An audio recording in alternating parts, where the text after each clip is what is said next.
जय हिंद दोस्तों। आज हम इस वीडियो के माध्यम से जानेंगे बैंक खाता के बारे में।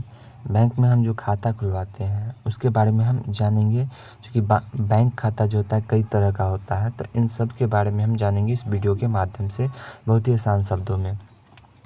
तो देखिए, खाता क्या होता है। जब हम अपने पैसे के लेन देन करने के लिए अपनी सुविधा अनुसार जब भी हम कभी पैसे का लेन देन करते हैं तो उसके लिए पहले आपके पास एक खाता होना चाहिए बैंक में।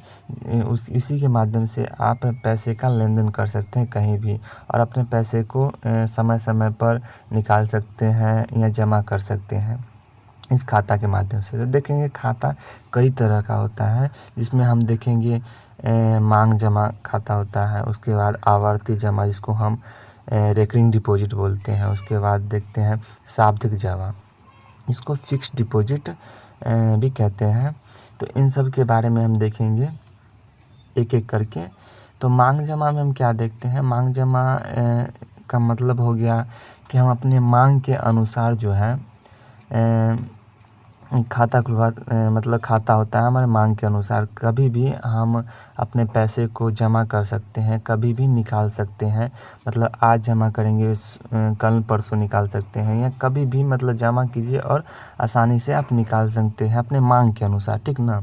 उसको हम मांग जमा बोलते हैं। इसमें हम दो तरह के अकाउंट को देखते हैं, ठीक है। दो तरह के हम खाता को देखते हैं। एक होता है चालू खाता जिसको हम करेंट अकाउंट बोलते हैं, और दूसरा होता है बचत खाता जिसको हम सेविंग अकाउंट बोलते हैं। ये दो तरह का खाता होता है हमारे मांग जमा के अंतर्गत आता है।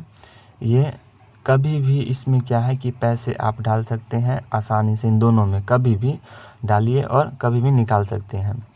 लेकिन इस सब में जो है आवर्ती जमा, फिक्स्ड डिपॉजिट, इस सब में एक समय दिया जाता है पैसा निकालने के लिए, ठीक है। तो इस सब पर भी हम चर्चा करेंगे धीरे धीरे, लेकिन इन दोनों को हम पहले देख लेते हैं क्या। तो इसमें हम क्या देखते हैं चालू खाता के बारे में। देखिए, चालू खाता जो होता है बिजनेस पर्पज़ से खुलवाते हैं लोग।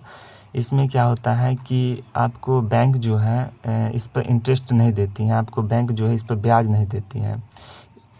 और इसमें जो है ये अधिक लेन देन के लिए चालू खाता होती हैं। अधिक से अधिक आप पैसे का लेन देन करना हो या अधिक पैसे रखना हो इस अकाउंट पर तो आप रख सकते हैं, इसके लिए चालू खाता है।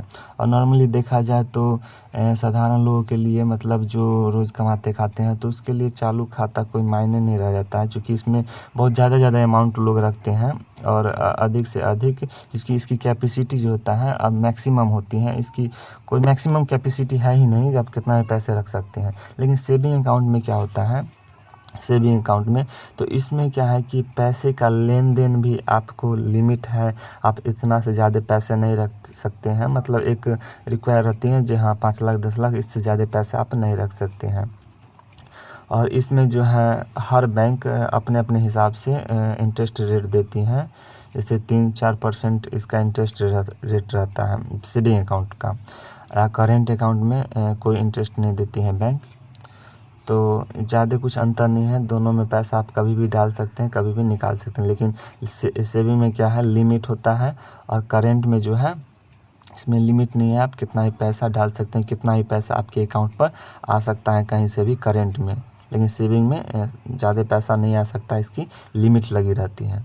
उसके बाद हम देखते हैं रेकरिंग डिपॉजिट, ठीक है, आवर्ती जमा। इसमें क्या होता है कि जब इसमें पैसा जो है किस्त के रूप में जमा होता है। जैसे देखिए, आजकल देखिएगा जो लोग की इनकम के अनुसार अपना वो पैसा जो है बैंकों में जमा करते हैं।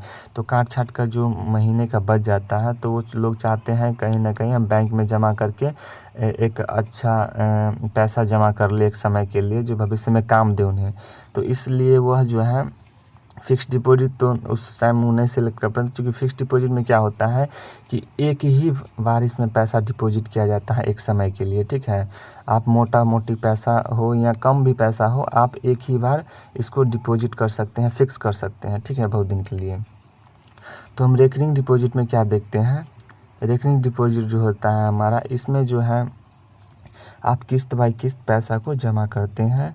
जैसे जो महीना में आपको बांध दिया बैंक जो इतना पैसा देना है, तो उसके हिसाब से आपको देना पड़ता है 4,000 5,000 जो भी हो आपके सेविंग के हिसाब से आप अपने पैसे को जमा कर सकते हैं आवर्ती जमा अकाउंट में। और महीने या जितना दिन पर बैंक के द्वारा कहा जाता है आप भरते जाइए, ठीक है ना। तो वो होता है हमारा आवर्ती जमा। उसके बाद हम जानते हैं फिक्स्ड डिपॉजिट जो कि सावधिक जमा होता है। इसमें हम बता ही दिए कि इसमें जो पैसा होता है एक ही बार में एक ही टाइम के लिए इन्वेस्ट होता है, वन टाइम इन्वेस्टमेंट होता है इसमें। मतलब कह सकते हैं कि एक बार पैसा ही इसमें आप जमा कीजिए, जितना उसका समय है उतना पुरने पर आपको पैसा फिर से लौटा दिया जाता है, कुछ इंटरेस्ट देता है। तो इस पर जो है सबसे ज़्यादा इंटरेस्ट मिलता है, क्योंकि आप जो है पैसा फिक्स करके चिंता मुक्त हो गए हैं, तो जो है पैसा किसी न किसी यूज में उसका यूज कर लेती हैं। क्योंकि बैंक भी जानती हैं कि पैसा जो है इतना दिनों के लिए फ़िक्स कर दिया गया है, बीच में तो निकालना है नहीं, तो इस हिसाब से बैंक उस पैसे का यूज करती हैं, उससे भी बेनिफिट होता है। तो आप लोगों को उस हिसाब से इंटरेस्ट देती हैं, ब्याज देती हैं। तो एक तरह से मानिए तो बैंक अकाउंट जो होता है, खाता जो होता है 4 तरह का हो गया हमारा। चालू खाता जो करेंट अकाउंट बोलते हैं, सेविंग अकाउंट होता है, आरडी इसको बोलते हैं, ठीक है, रेकरिंग डिपॉजिट, ठीक है, आरडी हो गया, एफडी हो जाता है हमारा, रेकरिंग डिपॉजिट हो जाता है। इसमें जो है इंटरेस्ट रेट जो है एफडी से थोड़ा कम रहता है, क्योंकि इसमें किस्त बाई किस्त पैसा आप जमा करते हैं, तो इसमें थोड़ा सा कम देता है। उसके बाद सबसे ज़्यादा जो है बैंक ग्राहकों को जो ब्याज देती हैं वो एफडी पर देती हैं, फिक्स्ड डिपॉजिट पर देती हैं। इसमें लगभग 10% के आसपास जो है ब्याज बैंक देती हैं, वो अपना हिसाब से है।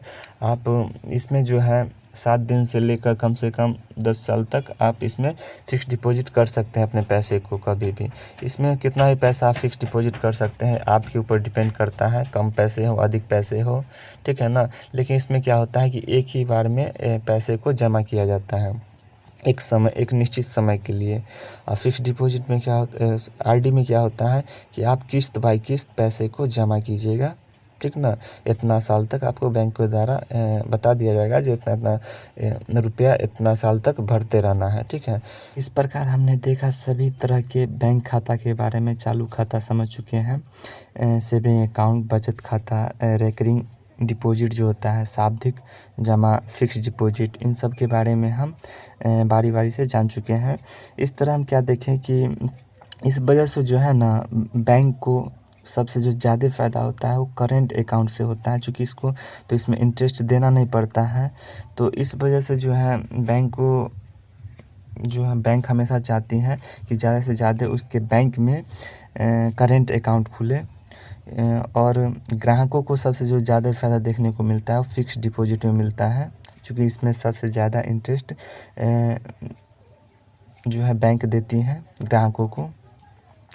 तो आज लगता है इन सब के बारे में आप आसान शब्दों में समझ चुके होंगे क्या कि कौन खाता किस प्रकार काम करता है। तो आज के लिए बस इतना ही, मिलेंगे किसी और नए टॉपिक के साथ।